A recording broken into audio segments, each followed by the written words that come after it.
ও ঠাম্মা ঠাম্মা দাঁড়িয়ে কোনে যাচ্ছ? পারতে যাচ্ছি, মাছ দিয়ে খাবো। ওরে বাবা রে, আমার কাছে তো অনেক কলা হয়েছে। ঠাম্মা কি দিয়ে পারবা? আমি গাছে উঠে পারবো। ঠিক আছে, তুমি তাহলে পারো, আমি খুঁটে দেবানি। দাঁড়াও, আমি উঠে নেই। ঠাম্মা কলা কি দিয়ে রান্না হবে? মাছ দিয়ে। তাহলে তো আজকে সেই মজা করে খাওয়া হবে। জলদি পারো। গায়ে বল নেই, শিখতে পারতেছি না। ঠাম্মা তাড়াতাড়ি ছেড়ো। হচ্ছে না তো। হবে হবে, জোরসে টান দাও। তুমি পড়লেও হবে, কলা খাওয়া বেড়ে যাবে। আর অল্প একটু চেষ্টা করো ঠাম্মা, হয়ে যাবে হয়ে যাবে। এই দাঁড়া, কথা কইস নে। নেই। ঠিক আছে, আমি আর কথা কব না নেই, তুমি পারো, আমি চুপচাপ দেই। দেখ, একটা পারছি। এই তো কইছিলাম না তুমি পারবা। আমি তাহলে কলা কটা ঝটপট খুঁটে নি।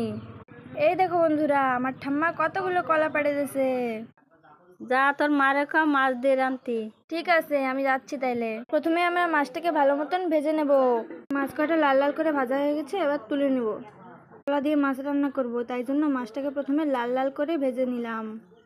দেখো মাছটা কত সুন্দর করে ভাজা হয়ে গেছে। এবার আমরা মাছটাকে তুলে নেব। মাছটা ভালো করে ভাজা হয়ে গেছে, এবার তুলে নিলাম। তারপর দিয়ে দিলাম রসুন। রসুনটা ভাজা হয়ে গেলে দিয়ে দেবো জিরে। তারপর দিয়ে দেবো কলা। কেটে রাখা আলু আর কলাগুলো দিয়ে দিলাম। তারপর দিয়ে দেবো সামান্য হলুদ, দিয়ে নাড়াচাড়া করে নেব। তারপর দিয়ে দেবো লঙ্কার গুঁড়ি, পরিমাণ মতো লবণ।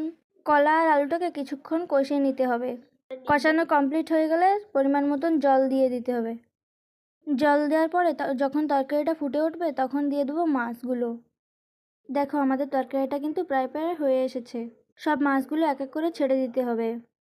মাছগুলো ছেড়ে দেওয়ার পর যখন তরকারিটা টকবক করে ফুটে উঠবে, তখন গরম মশলা দিয়ে 5 থেকে 10 মিনিট ফুটলেই রেডি আমাদের কলা দিয়ে মাছের তরকারি। বন্ধুরা, ভিডিওটা কেমন লাগলো কমেন্ট করে জানাবেন। টাটা।